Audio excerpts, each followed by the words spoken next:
ఏమయ్యా శివాజీ, నువ్వు ఎంత బాగా బట్టలు నిండుగా కట్టుకోవాలి, చీరలు కట్టుకోవాలి, నిండుగా కనబడాలని చెప్తున్నావు.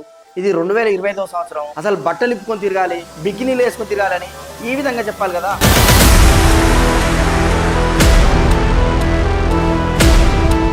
ఆమె భర్త కట్టిన తాళి కూడా మోయట్లేదు, మరి చీర ఎట్లా కట్టుకుంటా శివాజీ గారు?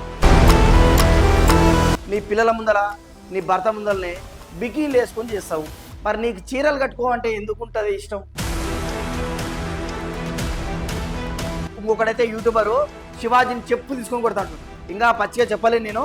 మీ ఇంట్లో ఆడవాళ్ళకు బికినీలు వేసుకొని కూరగాయలకు, ఉల్లిగడ్డలకు, పాలకు, పెరుగు పంపి అవి వేసుకున్నంత మాత్రాన చాలామంది చూసినప్పుడు నవ్వుతూ అంటారు కానీ దేత్రముండ ఎలాంటి బట్టలు ఎందుకు వేసుకుని కాస్త మంచి వేసుకోవచ్చుగా. అది తప్పని చెప్తున్నా. మహిళామూర్తులకు చేతులెత్తి మరి జోడించి నమస్కారం చేస్తా ఉన్నా. ఏమయ్యా శివాజీ, నువ్వు ఎంత బాగా బట్టలు నిండుగా కట్టుకోవాలి, చీరలు కట్టుకోవాలి, నిండుగా కనబడాలని చెప్తున్నావు. ఇది 2025వ సంవత్సరం. అసలు బట్టలు ఇప్పుకొని తిరగాలి, బికినీలు వేసుకొని తిరగాలని ఈ విధంగా చెప్పాలి కదా. నువ్వు ఎంతమందిని అట్టు చేసినావు తెలుసా? చాలామంది ఆదర్శ మహిళలు, అదేవిధంగా వీర వనితలు ఎంతమంది మనోభావాలను దెబ్బతీసినావు తెలుసా? వారు ఎవరెవరు, వారి గురించి మాట్లాడుకుందాం. ఫస్ట్ అయితే శివాజీ గారు మాట్లాడిన వీడియో ఒకసారి చూద్దాం. అమ్మాయిలు హీరోయిన్లు ఈ బట్టలు పెడితే వేసుకొని పోతే మనమే దరిద్రం అనుభవించాల్సి వస్తమ్మా.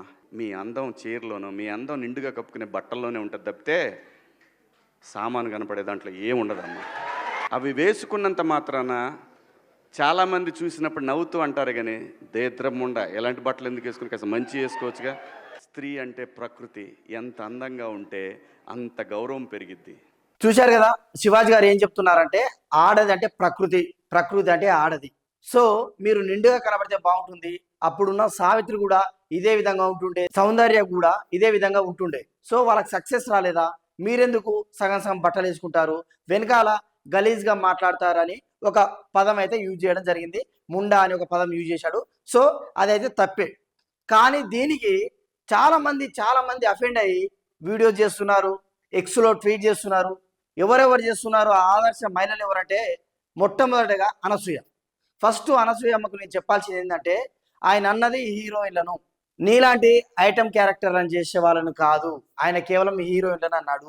సరే, అదైనా సరే నువ్వు ఎందుకు అఫెండ్ అయ్యావంటే, నువ్వు నీ పిల్లల ముందర, నీ భర్త ముందరనే బికినీలు వేసుకొని చేస్తావు, మరి నీకు చీరలు కట్టుకోవంటే ఎందుకుంటుంది ఇష్టం? నువ్వు నిండుగా తయారవ్వమంటే నువ్వు అఫెండ్ అవుతావు, బరాబర్ అఫెండ్ అవుతావు. నీకు ఎంత బాధ అనిపిస్తుందో మాకు కూడా అర్థమవుతుంది. నువ్వు ఒక్క పోస్ట్ చేస్తే జనాలు ఎంత నెగిటివ్గా నీ కామెంట్ చేస్తున్నారు. నీకు నీ భర్తకు డబ్బులు కావాలి కాబట్టి నువ్వు విచ్చలవిడిగా చేస్తావు. అది కాదమ్మా, మనకు ఒక ధర్మం ఇచ్చింది, మన దేశానికి ఒక సాంప్రదాయం ఉంది, ఈ విధంగా ఉండొద్దు అని ఒక సినిమా హీరోనే. ఆయన బయట తిరిగే ఒక సామాన్యుడు కూడా కాదు. కొన్ని పదుల సినిమాలు చేసిన ఒక సినిమా హీరోనే నిండుగా ఉండాలి అంటే నువ్వు విప్పుకొని తిరుగుతా అంటున్నావు. అది నీ ఇష్టం. ఇక నీ కింద కామెంట్స్ చూడు. నీ కొడుకులు కూడా ఎదుగుతున్నారు కదా, ఆ కామెంట్స్ వాళ్ళు చదివితే ఎంత బాధపడతారు. నువ్వు సంపాదించుకున్నావు, చాలా సంపాదించుకున్నావు, నీ పిక్కలు అవి ఇవి చూపించి సంపాదించుకున్నావు. ఇక బంద్ చేసుకో. ఇప్పటికైనా కొంచెం మన సాంప్రదాయాలను గౌరవించు తల్లి. ఇంకొక గొప్ప వ్యక్తి చిన్మయ్, సింగర్ చిన్మయ్ గురించి, వాళ్ళ హస్బెండ్ గురించి తెలిసిందే కదా. వాళ్ళకు కేవలం 5 గ్రాములు 10 గ్రాములు ఉన్న బంగారం అంటే పుస్తే మెడలో తాలి కూడా వాళ్ళకి బరువు అవుతుంది. ఈ శివాజీ వచ్చి అర్ధ కిలో ఉన్న చీర కట్టుకో అంటే ఆమె శరీరం మోస్తుందా? ఆమె భర్త కట్టిన తాలి కూడా మోయట్లేదు, మరి చీర ఎట్లా కట్టుకుంటారు శివాజీ గారు? వీళ్ళు మాత్రమే కాదు, చాలా మంది అఫెండ్ అయ్యారు. చాలా మందికి మనోభావాలు దెబ్బతీశాయంట శివాజీ గారి వ్యాఖ్యల వల్ల. ఇంకా ఉమెన్ సంఘం కూడా, ఈ మహిళా సంఘం కూడా ఆయన విచారణకు పిలిచింది. ఈ మహిళా సంఘాలు కొంతమంది ఏం చేస్తారంటే, ఎక్కడైనా రేప్ జరిగితే ఆ రేప్ జరిగిన పైన ఎన్కౌంటర్ చేసినా కూడా అట్లెట్లా ఎన్కౌంటర్ చేస్తారు? అసలు వాని మానసిక స్థితి ఎట్లా ఉందో ఇది ఎంక్వైరీ చేయాలి కదా అనేంత మానవత్వం ఉండే ఈ మహిళామూర్తులు శివాజీ గారిది తప్పు అంటున్నారు. శివాజీ చేసిన తప్పేందమ్మా మహిళామూర్తులారా? నిండుగా బట్టలు కప్పుకో అంటే అది తప్పని చెప్తున్నా. మహిళామూర్తులకు చేతులెత్తి మరి జోడించి నమస్కారం చేస్తా ఉన్నా. ఇంకొకరు ఉన్నారు, వీళ్ళు సనాతన వ్యతిరేకులు. వీరు రకరకాల పేజెస్ తోటి వెనకాల అంబేద్కర్ ఫోటో పెట్టుకుని, వీళ్ళు మీ ఆర్ఎస్ఎస్ ఇదే నేర్పించిందా, మీ బీజేపీ ఇదే నేర్పించిందా? అరే విధవల్లారా, శివాజీ గారికి, ఆర్ఎస్ఎస్కు, బీజేపీకి, పర్టికులర్గా ఆ ప్రెస్ మీట్కు ఏం సంబంధం రా? ఏదో ఒకటి బట్ట కలిసి మీరేయాలి. దీనికి దానికి సంబంధం రా. ఇప్పుడు చెప్పింది ఏంది ఆయన. సో ఈ విధవలు ఎవరైతే శివాజీ చెప్పింది తప్పు, ఇంకొకడైతే యూట్యూబరు శివాజీని చెప్పు తీసుకొని కొడతాడు. అయ్యా వద్దు, శివాజీ చేసిన తప్పే.